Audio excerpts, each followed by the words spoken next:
तुका सारिखे पूर्ण वैराग्य ज्याचे वशिष्ठा परी ज्ञान योगेश्वराचे कवी वाल्मिका सारिखा मान्य नमस्कार माझा सद्गुरु रामदासा. जय जय रघुवीर समर्थ. पण दशक 11वा भीम दशक पाहत आहोत आता. आणि त्यातला आज आपण राजकारण निरूपण बघणार आहोत. मागच्या वेळेला आपण तिसरा शिकवण निरूपण बघितला होता.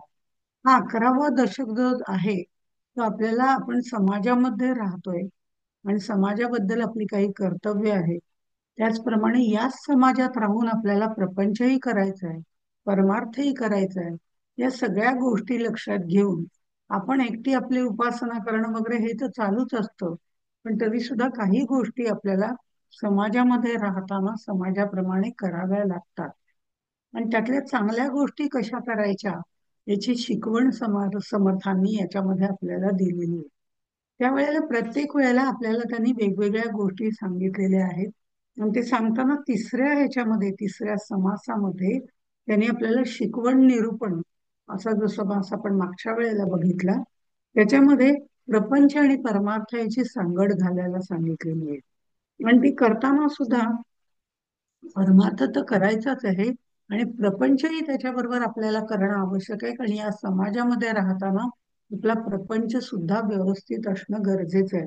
पण ते करताना तो प्रपंच आणि परमार्थ याची सांगड घालताना आपली दिनचर्या व्यवस्थित असायला हवी. किंवा आपलं आयुष्य जे आहे जगण्यासाठी जे आपण करत असतो तो प्रपंच आणि परमार्थ नीट चालण्यासाठी, सुचारूपणे चालण्यासाठी आपल्याला शिस्तबद्ध असावं लागतं. आणि हे शिस्तबद्ध असलं, व्यवस्थित सगळ्या गोष्टी आपण एकामागोमाग एक विचार विवेकाने करत असलो तर आपोआपच आपल्याला प्रपंच आणि परमार्थ या दोन्ही आघाडीवरती यश प्राप्त होतं.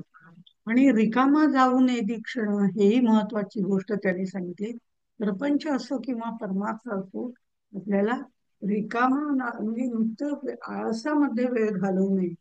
कारण आळस हा प्रयत्न बुडवणारा अशा पद्धतीने त्यांनी सांगितलेलं आहे.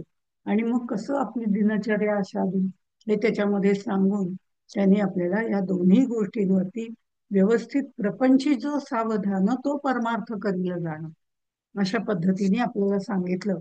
आणि मग या सगळ्यासाठी सारासार विवेक हा अत्यंत महत्वाचा आहे. कारण या समाजातच आपल्याला राहायचंय, या जगातच आपल्याला राहायचंय. जगातले सगळे व्यवहार तसे व्यवस्थितपणे चालूच राहणार आहेत. कमी जास्त त्याच्यामध्ये होत राहिलं तरी सुद्धा आपल्याला प्रतिकार प्रत्येक गोष्टीला करता यायला पाहिजे. आणि त्यामुळे आपण व्यवस्थितपणे राहणं, प्रपंची पाहिजे सुवर्ण, परमार्थी पाहिजे पंचीकरण. हे पण त्यांनी सांगितलं की असं नुसतं परमार्थ देवदेव करून उपयोगी नाही. कारण आपल्याला प्रपंच करायचा असेल तर त्याच्यासाठी पैसा पण लागतो. पण तो पैसा कुठल्या पद्धतीने मिळवावा की जेणेकरून आपल्या मनाला शांती प्राप्त होते, म्हणजे त्या पद्धतीने त्या सगळ्या गोष्टी करायला हव्यात असं त्यांनी सांगितलं. आणि प्रत्येक गोष्टीमध्ये प्रपंच असो परमार्थ असो आपल्याला सारासार हा करायलाच पाहिजे. अशा पद्धतीने ह्या सगळ्या गोष्टी आपल्याला त्यांनी सांगितल्या. आणि नंतर मग आपल्याला आता ते सांगतायत तर राजकारण निरूपण असं त्या समासाचं नाव आहे, तो आपण आज पाहणार आहोत. आता समाजामध्ये राहायचं म्हटलं की राजकारण आलं. आणि राजकारण म्हणजे पूर्वी समर्थांनी आपल्याला लोकसंग्रह सांगितला होता.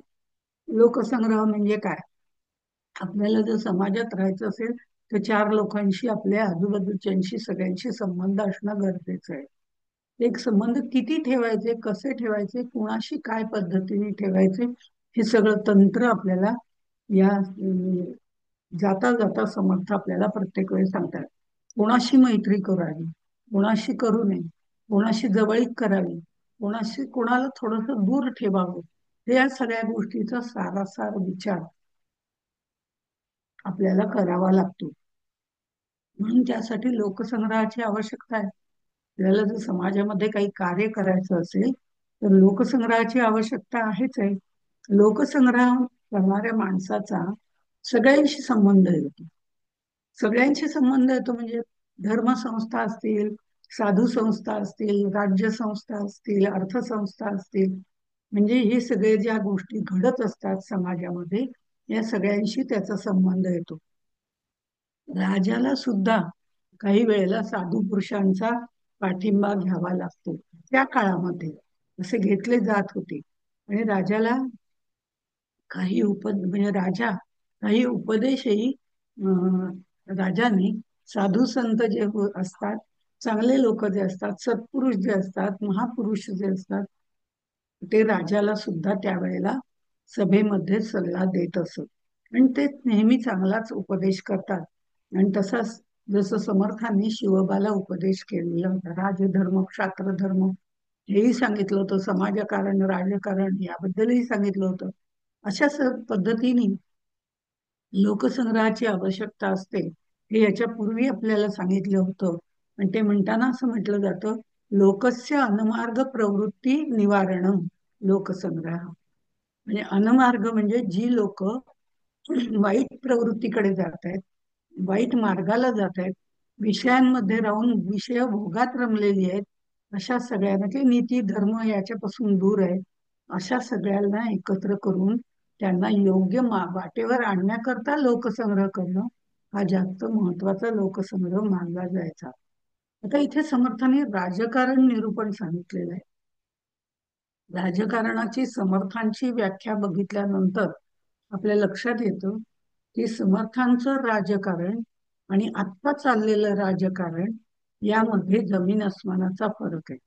समाजातील भिन्न प्रवृत्तींची, भिन्न विचारांची, भिन्न भावनांची सगळी माणसं एकत्र आणणं, वेळ प्रसंगी मुत्सुद्दीगिरीने म्हणजे कृष्णाप्रमाणे वागून समाज हिताची कामं करणं, दुष्ट प्रवृत्तींना पायाबंद घालून त्यांना वठणीवर आणणं आणि लोकांना कार्यप्रवण करणं, असा हा राजकारणाचा व्यापक हेतू आहे.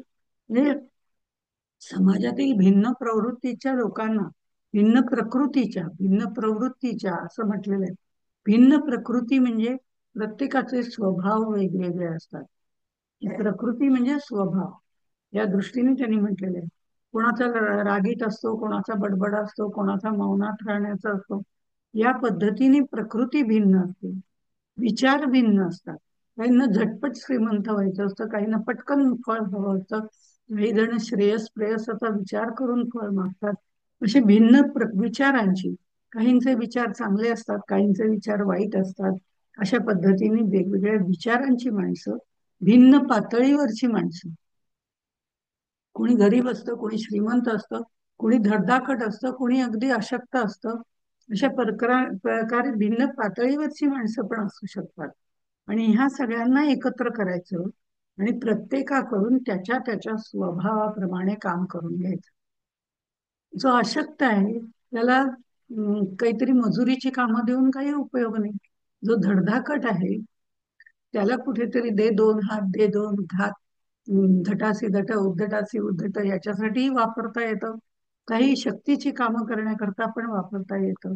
अशा प्रकारे वेगवेगळी कामं वेगवेगळ्या लोकांकडनं त्यांच्या प्रकृतीप्रमाणे करून घ्यायची आणि या सगळ्याचा उपयोग आपल्या म्हणजे लोकांना कार्यप्रवण करायचा आणि समाजहितासाठी त्याचा उपयोग करून घ्यायचा, असा या राजकारणाचा व्यापक अर्थ आहे. त्यामुळे मन, मनगट आणि मेंदू या तीनचा संयोग करून मग कार्य करणारे असे कार्यकर्ते समर्थांना निर्माण करायचे होते. राजकारणाची व्याख्या बघितली की राजसंस्थेला त्याचा उपयोग झाला पाहिजे, त्याच्यासाठी त्यांनी कार्य केलं पाहिजे, त्याबरोबर स्वतःचं हितही साधलं पाहिजे, कुटुंबाचं हितही साधलं पाहिजे. कारण स्वतः व्यक्ती, मग कुटुंब, मग समाज आणि अशा पद्धतीने हे राज्य घडत असतं. त्यामुळे समाजाची उन्नती होणे, समाज संघटन करणं आणि हा सगळा उद्देश त्यांच्या राजकारणाचा होता. हल्ली जे राजकारण म्हणतो त्याचा ह्याच्याशी काहीही संबंध नाही. मग ते म्हणताना समर्थ इथे राजकारण निरूपण मध्ये अशी ओवी आहे: मुख्य ते हरिकथा निरूपण, दुसरे ते राजकारण, तिसरे ते सावधपण, सर्व विषयी श्रीराम, चौथा अत्यंत साक्षेप, फेडावे नाना आक्षेप, अन्याये थोर अथवा अल्प, क्षमा करीत जावे श्रीराम. पुढारी, नेते या सगळ्यांच्या दृष्टिकोनातून त्यांनी जी काही लक्षणं सांगितलेली आहेत, त्यांची लक्षणं सांगितलेली आहेत की त्यामुळे उत्तम लोकसंग्रह कसा करता येईल. आणि पुढारी असेल, नेता असेल तर त्याला लोकसंग्रह करावा लागतो. त्यामुळे ही समर्थांच्या जीवनाची चतुसूत्री आहे खरं म्हणजे. मुख्य ते हरिकथा निरूपण जे सांगितलेलं आहे, तिसरे ते सावधपण, चौथा अत्यंत साक्षेप, ह्या ज्या ओव्या आपण बघितल्या ते समर्थांच्या जीवनाची चतुसूत्री आहे. हरिकथा निरूपण ह्याला त्यांनी प्रामुख्याने प्रथम क्रमांक दिलेला आहे.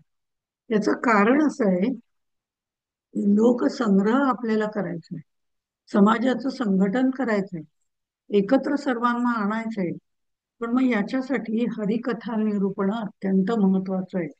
कारण प्रत्येक गोष्टीला भगवंताचं अधिष्ठान असलं की आपल्या हातून होणारं कार्य हे चांगलंच होतं. तिथे सद्बुद्धी, सत्कार्य हेच तिथे निर्माण होतं. त्यामुळे आपल्याला त्याची आवश्यकता आहेच आहे. भगवंताचं अधिष्ठान असणं हे तर महत्वाचं आहेच आहे. पण तरी सुद्धा हरिकथा निरूपण ही एक अशी गोष्ट आहे, अनेक बाकीची कार्य बघा, अनेक उत्सव बघा, कार्य बघा, किंवा एखाद्या घरच्या कौटुंबिक एखादे धर्मकार्य बघा, किंवा आणखीन काही बारसं, मुंज वगैरे अशा पद्धतीचे विधी बघा. या सगळ्या ह्याच्यामध्ये प्रत्येक जण आपल्या आपल्या समूहातल्या लोकांना बोलवत असतो. तेवढ्यापुरतं ते संघटित सगळेजण होत असतात. पण हरिकथा निरूपण जिथे चाललेलं आहे तिथे काहीही फरक पडत नाही. गरीब असो, श्रीमंत असो, सुशिक्षित असो, अडाणी असो, सर्व प्रकारची लोक एकत्र येण्याचं एकमेव ठिकाण म्हणजे हरिकथा जिथे होते, किंवा भगवंताच्या देवळामध्ये जिथे कथा सांगितली जाते तिथे हे सगळं केलं जातं. आणि हरिकथेमार्फत आपल्याला समाज प्रबोधन सगळ्या स्तरातल्या लोकांना करता येईल या समर्थांनी जाणून घेतलं होतं. एखाद्या कार्याला ठराविक लोक बोलवली जातात, पण हरिकथेसाठी किंवा देवळामध्ये चाललेल्या प्रवचन, कीर्तन, सभा वेगवेगळ्या पद्धतीच्या यासाठी तिथे गरीब श्रीमंत कोणीही येऊ शकतो.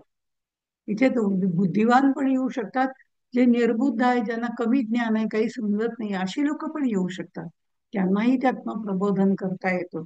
अशा पद्धतीने हे समाज प्रबोधन करण्याच्या दृष्टिकोनात हरिकथा निरूपण हे अत्यंत महत्वाचं आहे. त्यामुळे हरिकथेला समर्थांनी प्राधान्य दिलेले आहे. मग दुसरे ते राजकारण, त्याची व्याख्या आपण आता पाहिली.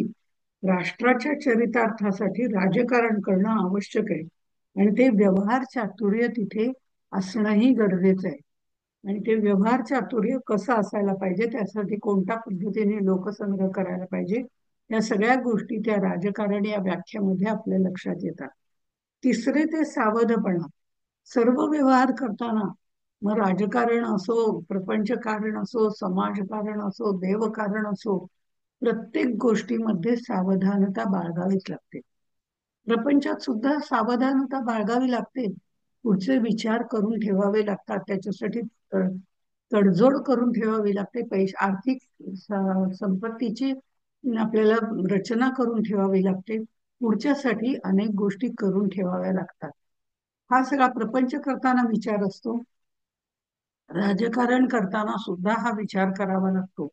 आणि तिथेही सावधानता आपल्याला बाळगावी लागते.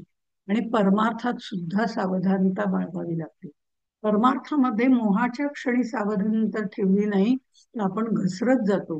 आणि ह्या घसरगुंडीवरनं एवढे आपण घसरतो की आपल्याला म्हणजे ही गोष्ट मिळाली, ती गोष्ट मिळाली, कारण विषयामध्ये रमलेलं असल्यामुळे आपल्या मोहाच्या क्षणी घसरगुंडीवरनं घसरून जाताना आपल्याला हे मिळालं, ते मिळालं, ते मिळालं, असं आपण कोसळत जातो.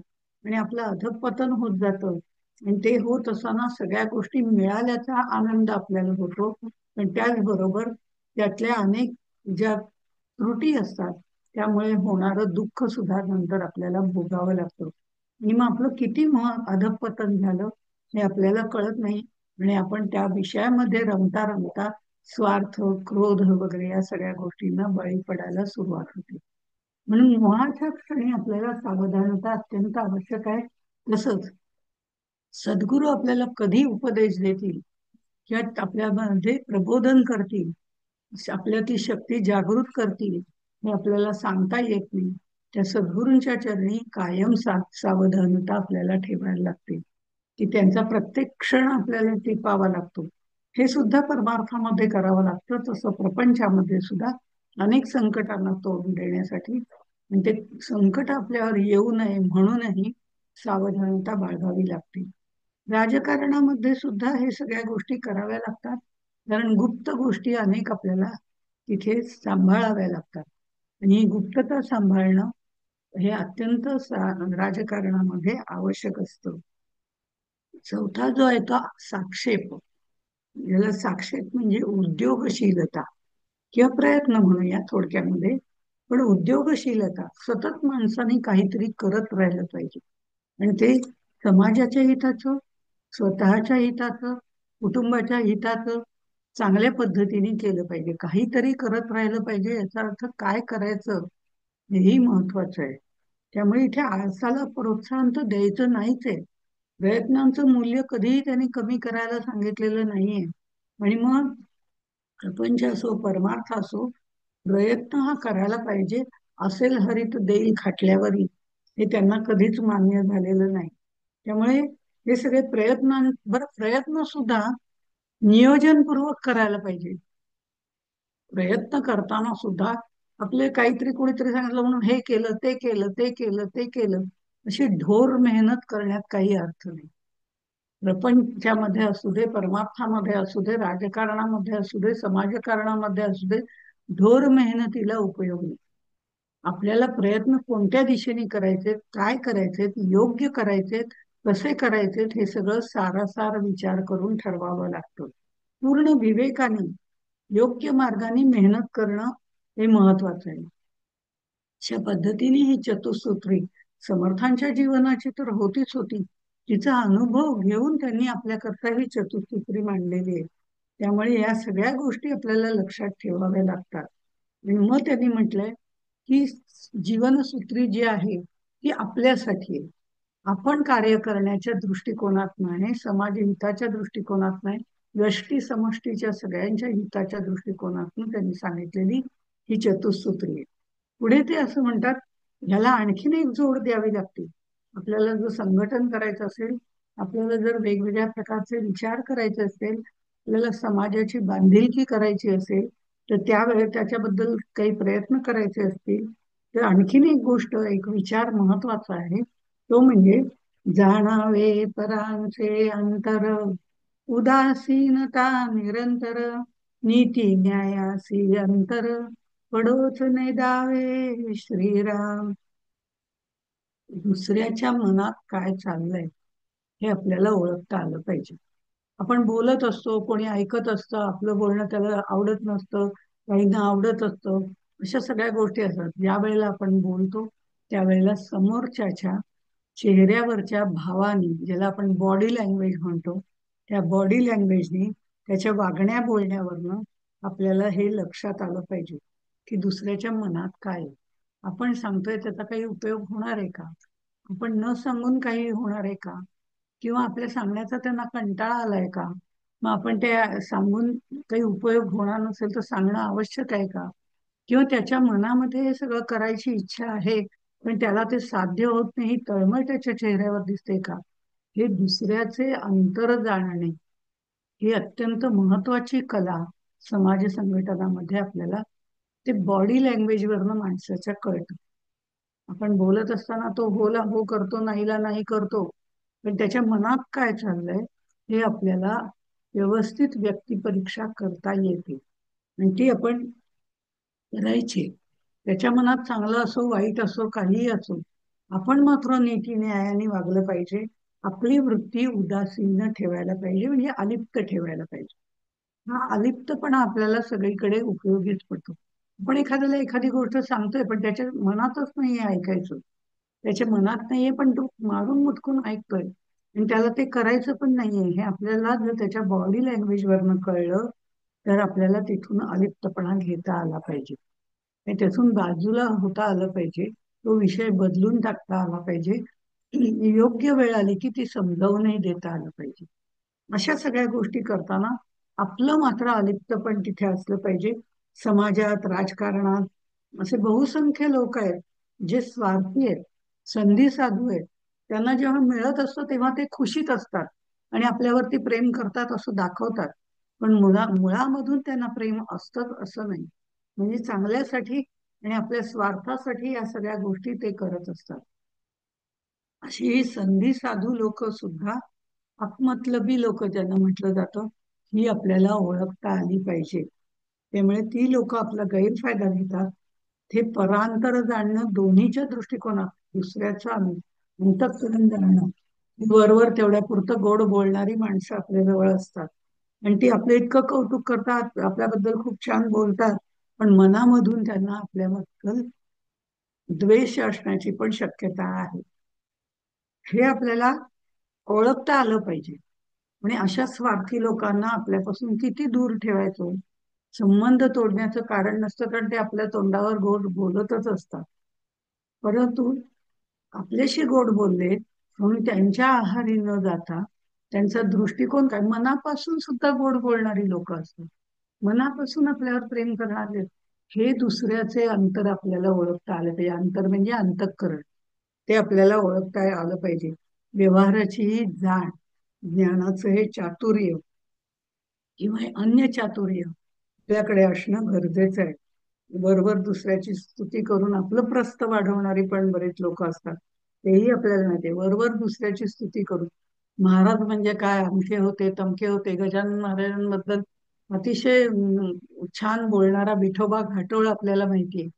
हा विठोबा घाटोळ ज्या वेळेला गजानन महाराज झोपले होते आणि काही लोक त्यांचं दर्शन घ्यायला तिथे आले होते, पण ह्याला स्वतःबद्दल एवढं महत्व वाटायचं की महाराज माझ्या आज्ञेत आहेत, मी सांगेन तसं महाराज करतात, महाराजांचं माझ्यावर प्रेम आहे, मी त्यांना म्हटलं की ते माझा शब्द मोडत नाही. असा एक प्रकारचा अहंकार त्याला होता. हाही अहंकार तेवढाच घातकी असतो. पण ते अशा पद्धतीने तो असताना तिथे एक कुटुंब येतं आणि ते म्हणतं, खरं म्हणजे आम्हाला महाराजांचं दर्शन घ्यायचं होतं, पण ते आता झोपले, तर कधी उठतील माहिती नाही, आणि आमची गाडी तर आता एक अर्ध्या तासात आमची गाडी आहे, आम्हाला निघावं लागेल, अजून काही आम्हाला दर्शन होत नाही. आणि ते विठोबा घाटोळाकडे हे सगळं सांगतात. त्यावेळी विठोबा घाटोळ म्हणतो, थांबा थांबा, तुम्ही काळजी करू नका, मी आत्ता उठवतो त्यांना आणि तुम्हाला दर्शन द्यायला सांगतो. मी तुम्हाला दर्शन द्यायला सांगतो. या सगळ्या ह्याच्यामध्ये केवढा गर्विष्ठपणा होता. हे सगळं असताना माझं वजन इथे किती आहे हेही दाखवायचा प्रयत्न होता. हा जो सगळा प्रकार आहे तो महाराजांनी ओळखला. विठोबा घाटोळांनी उठवल्याबरोबर ते म्हणले, अरे वा वा, तू उठवलं आणि मी उठणार नाही असं कसं होईल. हे सगळं त्यांनी म्हटलं. त्या लोकांना दर्शन दिलं, ते लोक निघून गेले आणि मग विठोबा घाटोळावरती त्यांनी संपूर्ण त्याला आपल्या फैलावरती घेतला की हा जो अहंकार आहे तो तुझ्या पूर्ण साधनेमधला अडसर आहे, तो अहंकार पहिला टाकून दे. मी तुझ्या ताब्यात आहे की तू माझ्या ताब्यात आहे, आपण कोणीच कोणाच्या ताब्यात नाही. हा आत्मा स्वतंत्र आहे वगैरे, मग त्याला ज्ञान दिलेलं आहे आणि त्याला त्यातनं मुक्त केलेलं आहे. अशा पद्धतीने काही लोक आपलं प्रस्थ वाढवणारे पण असतात. म्हणून समर्थ असं म्हणतात, समाजकारण असो, प्रपंच कारण असो, देवकारण असो, धर्मकारण असो, या सगळ्यामध्ये आपण कार्य करायचं तर आहेच आहे. पण ते कार्य करताना आपल्याकडून जेवढं चांगलं कार्य होईल तेवढं कार्य करायचंय आणि त्या उपाधीमध्ये सापडायचं नाही. कारण हे जेव्हा आपण कार्य करायला सुरुवात करतो, ते कार्य करायला सुरुवात केल्यावरती आपल्या मागच्या अनेक उपाधी वाढतात आणि ह्या उपाधींमध्ये आपण राहायचं नाहीये. उपाधी सविस्तारावे, उपाधीत न सापडावे, नीचत्व पहिलेच घ्यावे आणि मूर्खपण. दोष देखोन झाकावे, वगुण अखंड न बोलावे, दुर्जन सापडो न सोडावे, परोपकार करून. हा त्यांनी खूप चांगला संदेश आपल्याला दिलेला आहे. अनेक लोक, कार्य तर आपण केल्याशिवाय राहूच शकत नाही, आपली मनुष्य योनी आहे. आपल्याला कार्य करावंच लागतं. चांगलं करायचं का वाईट करायचं ते आपल्या हातात आहे. पण चांगलंच कार्य करायचं, आणि या सगळ्यामध्ये कार्य करताना आपल्याला उपाधी लागतात. वेगवेगळे लोक वेगवेगळ्या उपाधी आपल्याला लावत सुटतात, आणि त्या उपाधींमध्ये आपण राहिलो तर आपली घसरण पुन्हा होण्याची शक्यता असते. उपाधीचं विस्तारावे, ह्या जो सगळा व्याप वाढवणं, याला सुद्धा उपाधी असं म्हटलं जातं. समर्थांनी त्यांच्या काळामध्ये हा सगळा व्याप वाढवलेला होता, पण कुठेही ते आसक्तीने गुंतले नव्हते. मी एवढं केलं, आता याचं मला फळ नको का मिळायला, मग माझं नाव लौकिक नको का व्हायला, असं कुठेही त्यांनी आपल्याकडून समाजहितासाठी जे करता येईल ते करावं, पण आपण त्यातनं पुन्हा बाजूला व्हावं. उपाधीस विस्तारावे, परंतु उपाधीस न सापडावे. गोविंदगिरी महाराजांचं उदाहरण आपल्या सगळ्यांच्या समोर आहे. अत्यंत तेजस्वी व्यक्तिमत्व आपण सगळ्यांनी पाहिलेलं आहे.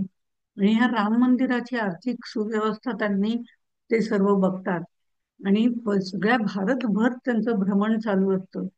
समाजाला उपयोगी पडणारी अनेक कार्य ते करत असतात, पण कुठेही ते अडकून पडत नाही. मठ असू दे, मंदिरे असू दे, हे सगळं बांधण्याचं, त्याचा विस्तार करण्याचं, लोकांमध्ये धार्मिक जागृती करण्याचं काम करतात, आणि सगळ्यांना मदत करायला उद्युक्त करतात. पण पुन्हा आपण मात्र नामानिराळे असतात. माझं नाव इकडे द्या, माझं नाव तिकडे द्या, असं कुठेही त्यांनी म्हटलं नाही. कार्य करून पुन्हा तिथनं अलिप्त राहणं, ह्यासारखं दुसरं महत्वाची गोष्ट आपल्याला नाही. हे अलिप्तपण या दशकातनं आपल्याला त्यांनी सगळ्या बाबतीत सांगितलंय. प्रपंचामधलं अलिप्तपण, सगळ्यात आनंद घ्यायचाय, सगळ्यांबरोबर राहायचंय, सगळ्यांबरोबर आनंद लुटायचाय, पण तरी सुद्धा या कशातही गुंतायचं नाही. हळूहळू त्यातनं बाहेर पडायचं. हे प्रपंचासाठी आहे. समाजासाठी सुद्धा काम करताना सगळ्याच कोणी आपल्याला बाजूला व्हायला पाहिजे, तिथे थांबायला पाहिजे. त्या उपाधीत सापडून उपयोग नाही. आपण उपाधी आपल्याला लावून घेतो, तसं लोकांना उपाधी लावून द्यावी, त्यांना कार्याला प्रवृत्त करावं, पण त्यांनाही हे सांगायला पाहिजे की या उपाधीपासून अलिप्त. कारण एकदा त्या गर्तेमध्ये फेकले गेलो की आपण त्याच्यातच अडकून जातो, आणि मग आपल्याला नेतृत्व करणं तेवढं सोपं होत नाही. उपाधीतून न सापडावे म्हणजे स्वतः नेतृत्व न करता दुसऱ्या सक्षम माणसांकडनं ते करून घ्यावं, त्यांच्या मागे खंबीरपणे उभं राहावं, त्यांना मार्गदर्शन करावं, आणि त्यासाठी काही वेळेला आपल्यालाही ते कार्य करण्यात मदत करावी लागते. या सगळ्या गोष्टी करायच्या आहेत, पण मध्ये अडकायचं नाही. तिथे अडकलो की कुठल्या विनाशाला सुरुवात होते. या सगळ्यासाठी पारमार्थिक बैठक असणं अत्यंत गरजेचं आहे. निस्वार्थीपणे, नीती न्यायाने आपण तेव्हाच वागू शकतो जेव्हा आपल्यामध्ये अलिप्तपण असतो. नाहीतर आपण कुठेतरी न्याय देताना सुद्धा पार्शल, ज्याला म्हणतो आपण, थोडस त्या पद्धतीने होऊ शकतं. अलिप्तपण सांगताना उपाधीपासून, संसार प्रपंचापासून कार्य करायचंय, पण अलिप्त राहायचंय, अशा पद्धतीने ते म्हणतात. आणखीन एक गोष्ट, ज्या वेळेला आपण समाजामध्ये राहतो त्यावेळेला, किंवा लोकसंग्रह करतो, राजकारण करतो, त्या राजकारण म्हणजे मी समर्थांचं राजकारण म्हणते. प्रत्येक वेळी आपण त्यांचा समाज बघतोय, आणि त्यांनी जे विचार मांडले त्या पद्धतीने बोलतोय. त्यामुळे ते पुढे म्हणतात, दोष देखून झाकावे. दुसऱ्याचे दोष आपल्याला पटकन दिसतात, आपल्यातले दोष आपल्याला कधीही दिसत नाही. हे याच्या आधी समर्थांनी साधन चतुष्टयामध्ये आपल्याला वारंवार सांगितलेलं आहे.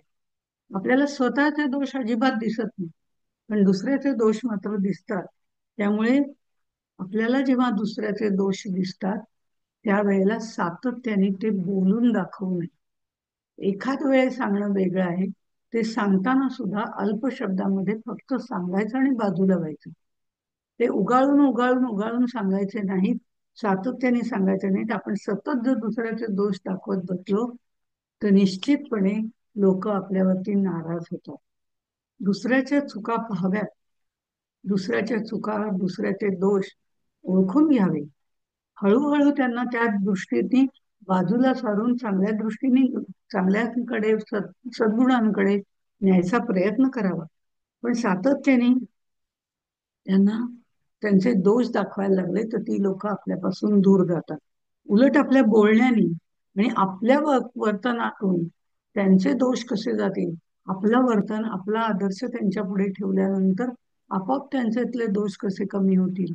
आणि ही पद्धत आचरण करणं, आपल्यातल्या सद्गुणांचा वापर करून आपल्या वर्तनातून दुसऱ्याला त्याचे दोष कळायला लागले तर आपल्या वर्तनाप्रमाणे तो वर्तन करायला लागतो. यासाठी आधी आपलं सदाचरण असायला हवं आणि आपल्यातले दोष कमी असायला हवे.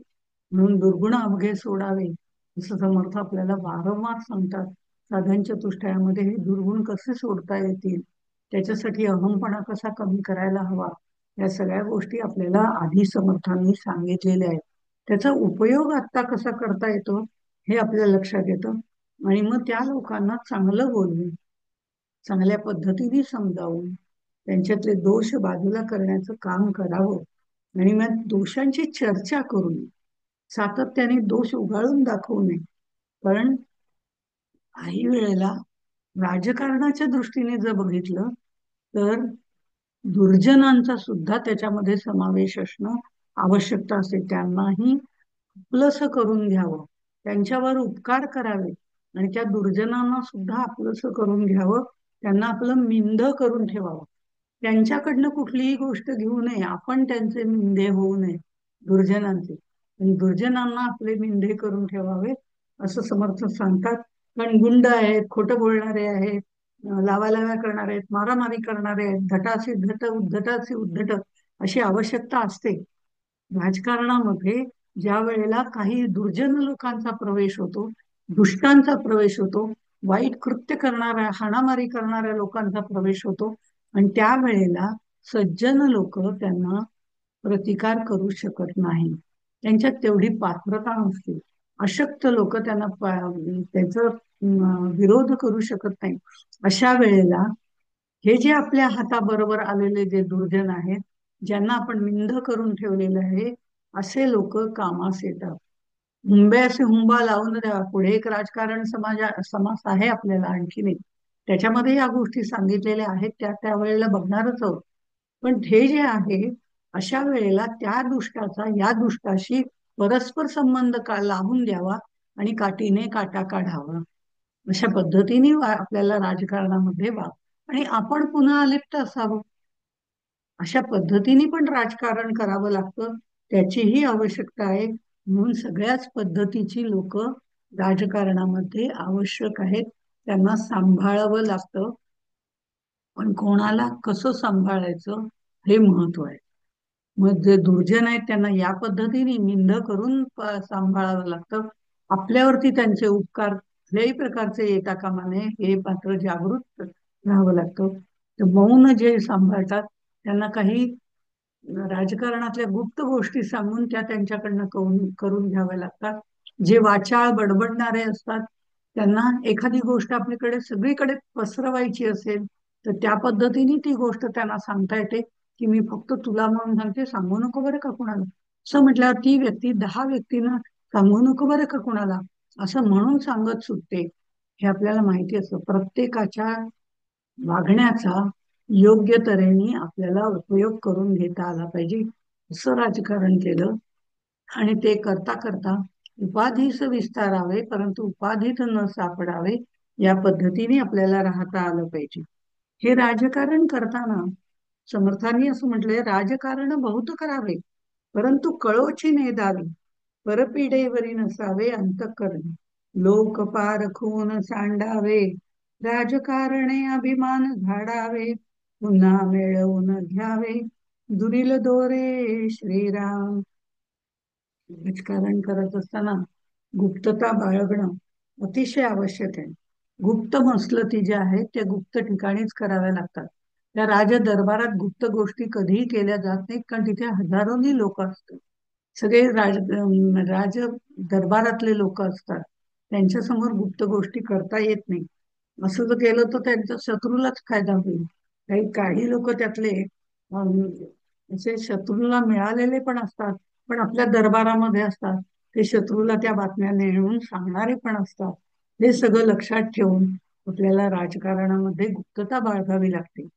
चाफळच्या मंदिरामध्ये आपण कोणी गेला असाल तर चाफळला, साताऱ्याच्या जवळ चाफळ म्हणून ठिकाण आहे, राम मंदिर आहे तिथे. खूप भव्य दिव्य समर्थांच्या वेळेपासूनच ते मंदिर आहे. छान मंदिर आहे. तिथे चाफळच्या मंदिरामध्ये जमिनीखाली बसण्याची जागा एक तिथे केलेली आहे. म्हणजे खाली पायऱ्या उतरून खाली जावं लागतं आणि तिथे पायऱ्या उतरून खाली व्यवस्थित हवेशीर एक खोली आहे. आणि त्या खोलीमध्ये समर्थ आणि शिवाजी महाराज यांच्यात गुप्त मसलती ज्याला म्हटलं जातं, गुप्तता पाळण्याच्या दृष्टिकोनातून ज्या गोष्टी ठरवल्या जातात त्या सगळ्या गोष्टी तिथे त्या दोघांमध्ये ठरवल्या जात असत. आणि म्हणजे मग त्याच्यासाठी अफजल खानाचा वध असू दे, आग्र्याहून शिवाजीची म्हणजे जी सुटका केली त्यावेळेला इतर लोकांशी काही गुप्त मसलती केल्या होत्या ते असू दे, अशा अनेक राजकारणाच्या संदर्भाच्या घटना तिथे त्या गुप्त मसलती केल्या जात होत्या. ती जागा अजूनही आपल्याला बघायला मिळते. आणि त्यामध्ये आपण जर बघितलं तर ह्या सगळ्या गोष्टी गुप्ततेने करण्यामध्ये समर्थांचे महंत अतिशय प्रसिद्ध होते. त्यामुळे महंत एखादं राजकारण करत असेल असं त्यावेळेला कोणालाही वाटलं नाही. वरवर दिसणारी त्यांची पारमार्थिक म्हणजे गोष्ट ही सगळ्यांना माहिती होती. पण आतून समर्थांचे महंत हे गुप्तहेर खातं होतं असं म्हटलं तरी काही वावगं ठरत नाही. अशा पद्धतीने ही राजकारणामध्ये विश्वासाची माणसं असावीच लागतात. आणि त्यामध्ये समर्थांच्या राजकारणामध्ये त्यांचे महंत हे गुप्तहेर खात्याचं काम करत होते, ज्याचा उपयोग शिवाजीच्या स्वराज्य संस्थापनेसाठी झाला. काही वेळेला म्हणजे अफजल खानाच्या बाबतीमध्ये आपण बघितलं तर अफजल खान आलेला आहे. आता अफजल खानाचा वध करायची वेळ आलेली आहे. त्यावेळेला अफजल खान काय करतोय, अफजल खानाचं सैन्य किती आहे, खाली जो तळ दिलेला आहे तिथे समर्थांचे मठ होते. आणि ते मठ तिथे होते. ती मठातले लोक रोज वरती गडावरती जायचे, त्यांना कोणी अडवायचं नाही. अगदी अफजल खानाचं सैन्य सुद्धा काही त्यांच्याकडे लक्ष द्यायचं नाही, कारण माहितीये शिवाजीला नमस्कार करायला, शिवाजी राजांना समर्थांना नमस्कार करायचा असतो. त्या महंत तिथे येतात, त्यांना उपदेशपर काहीतरी सांगतात, ते त्याला नमस्कार करतात, ते जातात. अशा पद्धतीने सगळं चाललेलं आहे. धर्माचंच काम आहे. त्यामुळे फारसं काही लक्ष दिलं जात नव्हतं. पण महंत जे होते ते शिवाजी महाराजांना अफजल खानाची बित्तम बातमी ते देत होते. ज्या वेळेला विजापूरचा सुलतान निघाला खालून वरती जायला आणि त्याच्या मनामध्ये काय कटकारस्थान होतं हे सगळं बातमी शिवाजी महाराजांपर्यंत पोहोचलेली होती. आता तुम्ही काय ते करायचं आहे हे सांगण्याकरता समर्थांनी एक पत्र सदाशिव शास्त्री येवलेकरांच्या हस्ताक्षरामध्ये लिहिलं. आणि ते पत्र घेऊन वरती महंत गेले आणि त्यांनी ती शिवाजी महाराजांनी ती पहिली अक्षर वाचली.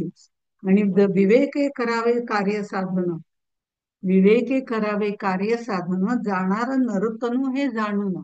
आपली नरतनू आज ना उद्या जाणार आहे, त्या विवेकाने धार्मिक कार्य करावं आणि पुढील भविष्यात ही मन हटवूच नाही, अशा पद्धतीने आध्यात्मिक उपदेश केलेलं हे पत्र आहे. हे अशा पद्धतीने हे पत्र पाठवलं गेलेलं आहे की ज्याच्यामध्ये सत्य त्या बाणाव्या अंगी रघुवीर कृपा ते प्रसंगी वगैरे अशा पद्धतीने रघुवीराची तुमच्यावर कृपा आहे वगैरे अशा पद्धतीने हे सगळं पत्र लिहिलेलं आहे. त्याचा अर्थ बघितला तर तसं होतो.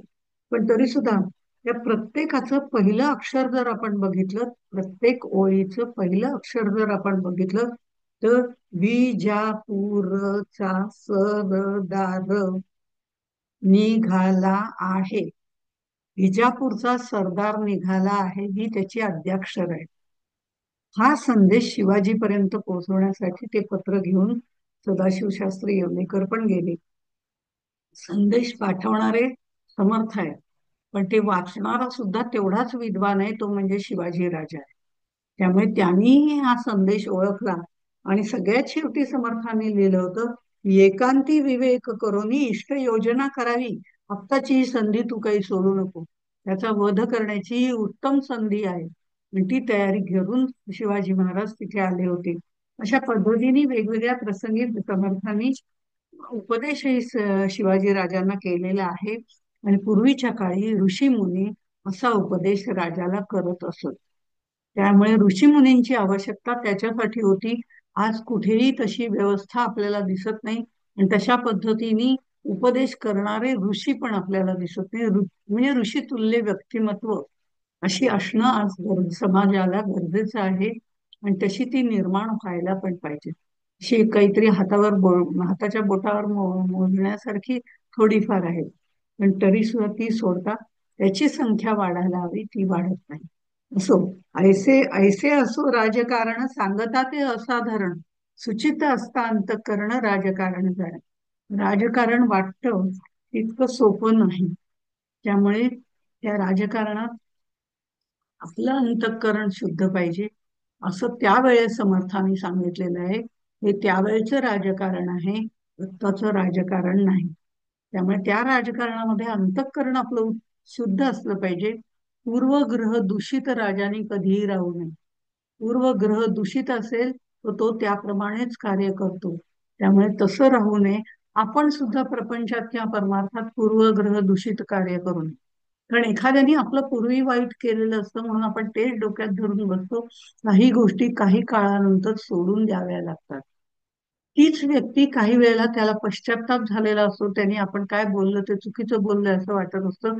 तीच व्यक्ती पुन्हा चांगलं कार्य सुद्धा आपल्यासाठी करून घेऊ शकते. पण याचा सारासार विचार करावा लागतो.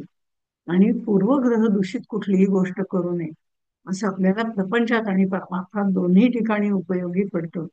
लोकसंग्रह, समाज उन्नती, हे सगळ्या गोष्टी राजकारणामध्ये करताना आपण अतिशय अलिप्त राहणं गरजेचं आहे. सगळ्यांपासून निस्संग राहणं गरजेचं आहे. पूर्वग्रह दूषित असता कामा नये. दुसऱ्यांचं अंतःकरण जाणलं पाहिजे. अशा तऱ्हेने सगळ्या माणसाच्या जीवनाला जी दोन अंग आहेत, व्यक्तिगत आणि सामाजिक, अशी जी दोन अंग आहेत, प्रपंच आणि परमार्थ, प्रत्येक ठिकाणी दोन अंग आहेत. या प्रत्येक पातळीवरती आपल्याला हे सगळे विचार उपयोगी पडतात. सत्पुरुषाच्या जीवनामध्ये सामाजिकही आहे, स्वधर्म आहे, आणि शिवाय व्यक्तिगत पण आहे. त्याच्या जीवनामध्ये तीन गोष्टी आहेत. सत्पुरुषाच्या जीवनाला व्यक्तिगत महत्व आहे, सामाजिक महत्व आहे आणि स्वधर्माचं महत्व आहे. आपल्याला फक्त दोनच आहेत, व्यक्तिगत आणि सामाजिक. स्वधर्माने राहावं हे महत्वाचं आहे, पण तरी ते अंग आपल्याला असणंच आवश्यक आहे असं आपल्याला म्हणता येत नाही. असावं हे निश्चित आहे. पण ह्या ह्याच्यासाठी दुसऱ्याला सुखी करण्यासाठी स्वधर्म लक्षण आपल्याला उपयोगी पडतं. राजे जर आसुरी असतील तर सत्पुरुषांना राजकारणामध्ये लक्ष घालावं लागतं. आणि चांगले राजे असतील तर त्यांच्या मागे स्वधर्माने उभं राहावं लागतं. अशा तऱ्हेने सत्पुरुषांचं, ऋषीमुनींचं किंवा महापुरुषांचं, संत सज्जनांचं कार्य त्यांनी राजकारणात भाग घेणं आवश्यक आहे. समर्थांनी सुद्धा राजकारण, देवकारण, समाजकारण या सगळ्या गोष्टी केल्या होत्या. आणि त्या हेतूने लोकसंग्रह सुद्धा केला होता. हा लोकसंग्रह करणारा जो त्यांचे जे अनेक शिष्य आहेत, लोकसंग्रह करणारी आणि याच पद्धतीने राजकारण, समाजकारण वगैरे करणारे जे आहेत, ते सगळे त्यांना महंत असं म्हटलं जातं. हा महंत लक्षणाचा समास लगेचच याच्यानंतर 6वा समास आहे, तो आपण बघणार आहोत. त्याचं कारण हा समास अतिशय छोटा आहे. 19 ओव्यांचा हा समास आहे. दासबोधातला सगळ्यात कमीत कमी ओव्यांचा समास म्हणजे महंत लक्षण आहे. त्याचं कारण महंतांची लक्षणं समर्थांनी सांगावी तेवढी कमी आहेत, पण ती त्यांनी वेळोवेळी आपल्याला सांगितलेली, की महंत असा असायला हवा, महंत असा असायला. म्हणून हा महंत लक्षणाचा समास जो आहे तो मात्र त्यांनी राजकारणाच्या बरोबर बाजूला ठेवलाय. आणि तो ठेवून थोडक्यामध्ये त्याची माहिती करून आपल्याला दिलेली, महंतांची माहिती दिलेली. महंत लक्षण हा 19 ओव्यांचा समास, दासबोधातल्या सगळ्यात कमीत कमी ओव्यांचा समास. आणि सगळ्यात मोठा समास जर बघितला तर सत्शिष्य लक्षण हा सर्वात मोठा समास, जो 104 ओव्यांचा आहे. चांगले शिष्य घडवून आणल्यानंतर त्यातनं सिलेक्ट करून मग महंत निर्माण केले जातात. तो 104 ओव्यांचा आहे. तेही तितकंच महत्वाचं आहे. महंत हा शब्द महत पासून निर्माण झालेला आहे. आणि महंताचं महत् सगळं विशाल असणं गरजेचं आहे. विस्तृत प्रकारात असणं, विस्तृत, श्रेष्ठ, विशाल अशा पद्धतीचं त्याचे आचार, विचार, उच्चार, व्यवहार, प्रचार आणि परमार्थ हे सगळे सहाही अंग जे आहे, आचार म्हणजे वागणं, विचार ज्याला सारासार विचार करण्याची बुद्धी आहे, त्याचे उच्चार स्पष्ट असायला हवे. उच्चार स्पष्ट असायला हवे म्हणजे त्याचं बोलणं आणि बोले तैसा चाले या पद्धतीचा तो असायला हवा. प्रचार करण्याची शक्ती त्याच्यामध्ये असणं गरजेचं आहे. कारण हा समर्थ संप्रदाय हा प्रचारकांचा संप्रदाय आहे. जो राजकारणासाठी महत्वाचा होता, शिवाजी महाराजांच्या राजकारणासाठी त्याचा उपयोग त्यांना करता आला पाहिजे म्हणून प्रचार करणारा असा महंत हवा. व्यवहाराच्या दृष्टिकोनातून तो अतिशय शुद्ध हवा आणि परमार्थाची बैठक त्याला असणं गरजेचं आहे. अशा पद्धतीने या सगळ्या गोष्टी तर त्या महंताला आवश्यक आहेतच.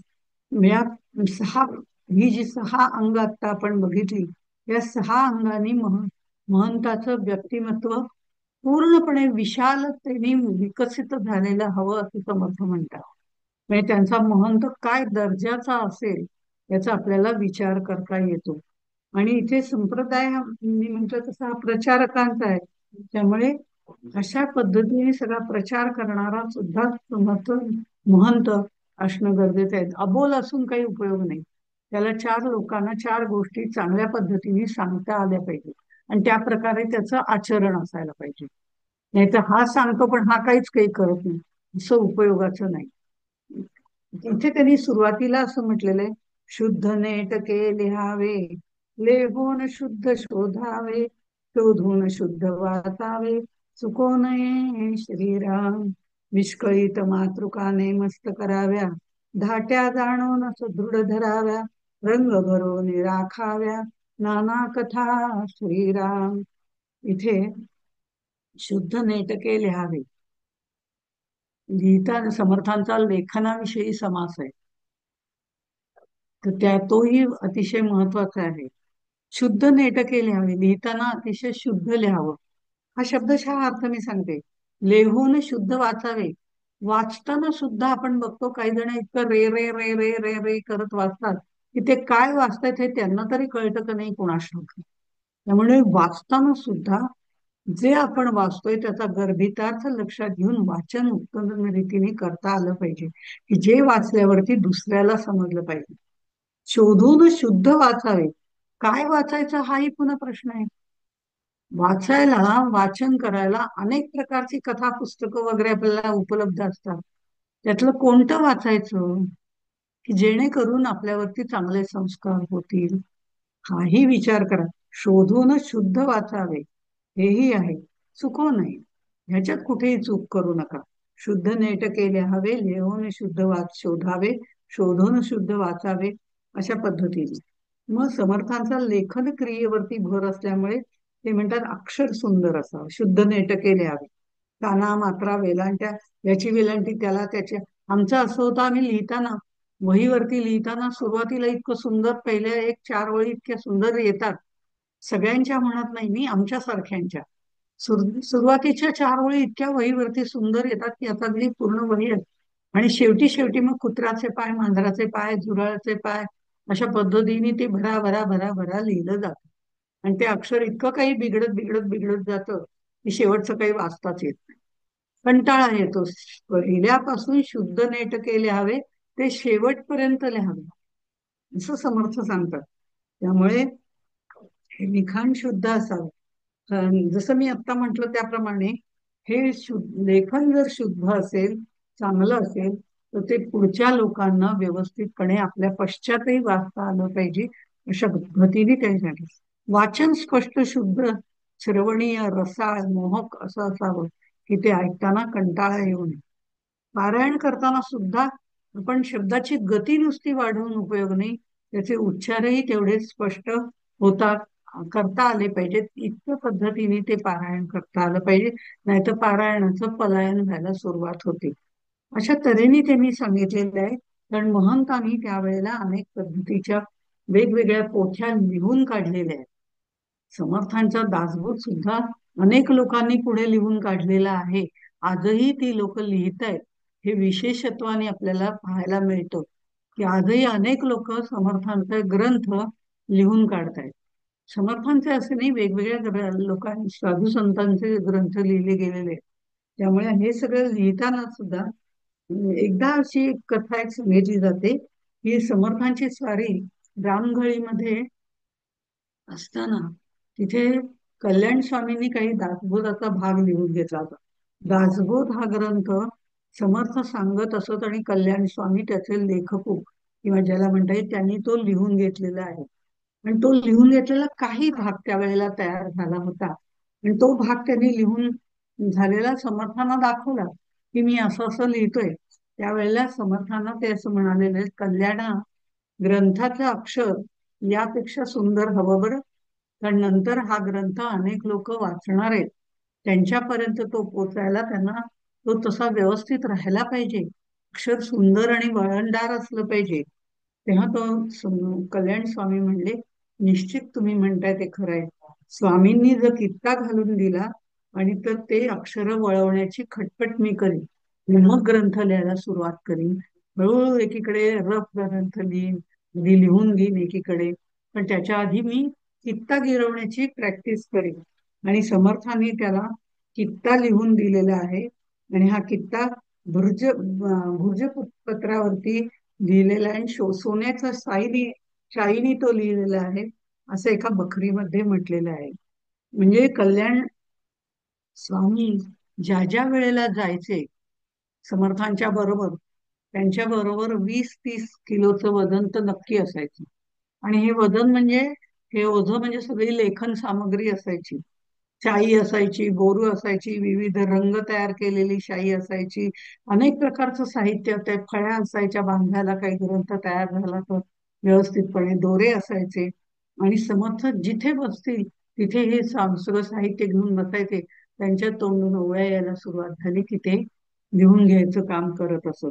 अशा तऱ्हेने अतिशय सुंदर अक्षरामध्ये वेली बुट्टी वगैरे काढून नंतर ते पान पूर्ण झाल्यावर अतिशय सुंदर पद्धतीने त्यांनी ग्रंथ लिहिलेले आहेत. आणि त्यामुळे हे सगळे ग्रंथ वेगवेगळ्या समर्थांच्या शिष्यांनी लिहिलेले असल्यामुळे शिष्य करताना सुद्धा तो ग्रंथ लिखाण लिहिता वाचता ज्याला येतंय अशालाच त्यांनी शिष्य केलेलं आहे. आणि ते सांगताना समर्थ आपल्याला असं सांगतात, अक्षर सुंदर, वाचणे सुंदर, बोलणे सुंदर, चालणे सुंदर, भक्ती ज्ञान वैराग्य सुंदर, करुण दावी श्रीराम. या ओळीमध्ये हे 6-7 प्रकारचे आविष्कार महंताच्या ठायी असणं गरजेचं आहे. अक्षर सुंदर, वाचणे सुंदर.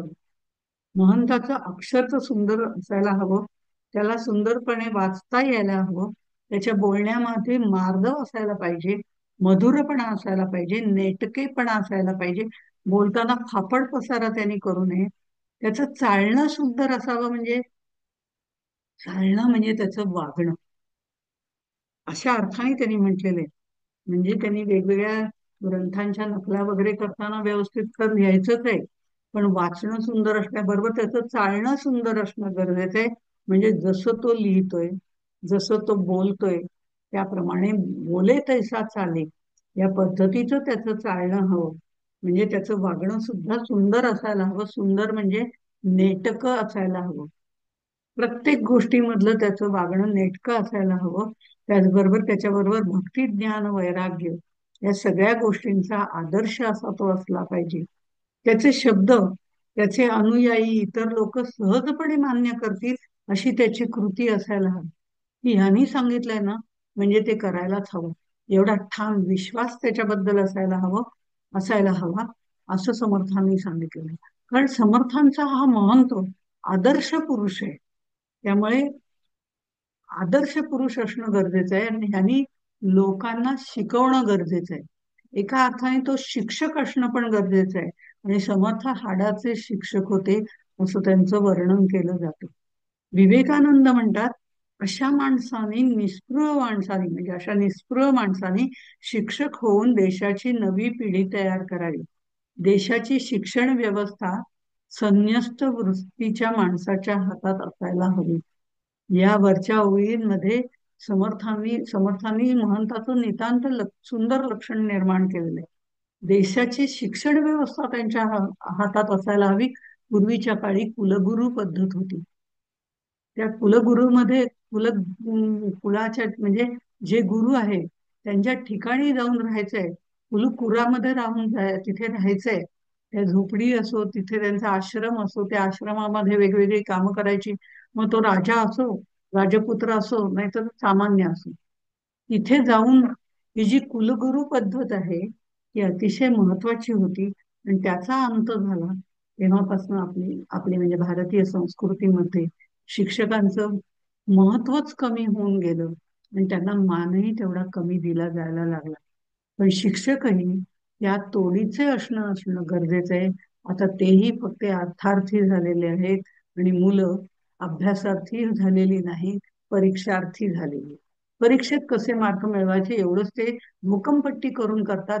प्रत्यक्ष ज्ञान त्यांना नसते. थोडीशी शिक्षण अवस्था आपली खालावली गेलेली आहे. आणि त्याचं कारण आपली कुलगुरू पद्धत जी आहे ती कमी झालेली आहे.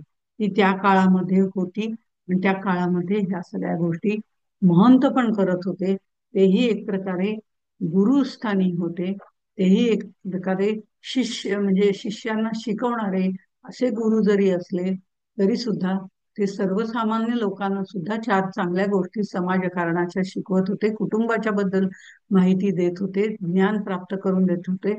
याही गोष्टी करून देणारे ते शिक्षकही होते. त्याच्यामध्ये सुंदर हा शब्द 5 वेळा आलेला आहे आणि त्यातच त्याचं गमक आहे. हे सुंदर असावे म्हणजे नुसतं वरवर दिसायला सुंदर नाही, अंतर्बाह्य त्याच्यामध्ये सौंदर्य असायला हवं. मग त्या वाचण्यामध्ये समजून उमजून वाचणं आणि न समजता वाचणं हा फरक आहे. ते सुंदर म्हणजे समजून उमजून वाचणं. बोलताना सुद्धा समजून उमजून तोलून मापून शब्द वापरणं. नाहीतर मग 4 शब्द वाईट गेल्यावर मी उगीच असं बोललो असं वाटून काही उपयोग होत नाही. कारण शब्द हे सुद्धा शेवटी शस्त्र आहे असं सांगितलं जातं. आणि वागणं चांगलं पाहिजे, नीतिमत्तेने युक्त पाहिजे, जेणेकरून दुसऱ्यासमोर आपला आदर्श ठेवता आला पाहिजे. अशा सगळ्या गोष्टी त्यांनी सांगितलेल्या आहेत. आणि हे वैराग्ययुक्त सगळं असलं पाहिजे. त्याच्यात कुठेही स्वार्थ असता कामा नये. भक्ती ज्ञान वगैरे ह्या सगळ्या गोष्टी तर वैराग्य पायावरतीच उभ्या असतात. पण समाजकारण, राजकारण, देवकारण या सगळ्या गोष्टी करताना सुद्धा मनामध्ये वैराग्य असणं गरजेचं आहे. तुम्हाला सुद्धा वैराग्य येतं, नाही असं नाही. केव्हा येतं? म्हातारपणी येतं. आता कोणी विचारतच नाही म्हणून सगळ्यातनं बाजूला व्हायचं, हेही वैराग्य आम्हाला येतं. खाण्यापिण्याच्या बाबतीत शरीर व्याधीमुळे अनेक गोष्टी खाताच येत नाही म्हणून ते खाण्याचं वैराग्य येतं. भक्ती करणं खरं म्हणजे जमत नाही. वेळ जावा म्हणून आम्ही भक्ती करतो आणि मग वैराग्य आलंय की काय असा आभास आमच्यामध्ये निर्माण होतो. म्हणजे या सगळ्या गोष्टीतलं वैराग्य जे म्हातारपणी येतं त्याला फारसं महत्व देण्यात कारण नाही. ते कालानुरूप आलेलं वैराग्य असतं, चांगलं आहे. त्याचा सदुपयोग करून घ्यावा तोही हरकत नाही. ही सुरुवात आहे असं म्हणावं, पुढच्या जन्मात ते पुढे फळास येईल असं म्हणावं, तेही हरकत नाही. पण म्हातारपणाचं वैराग्य खोटं आहे.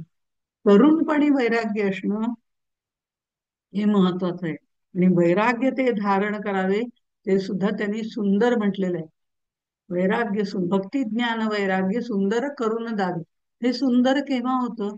तरुणपणामध्ये सगळ्या गोष्टी करण्याची ताकद असून सुद्धा जे वैराग्य असतं, जी भक्ती असते, जे ज्ञान प्राप्त करण्याची जिज्ञासा असते ती महत्वाची असते.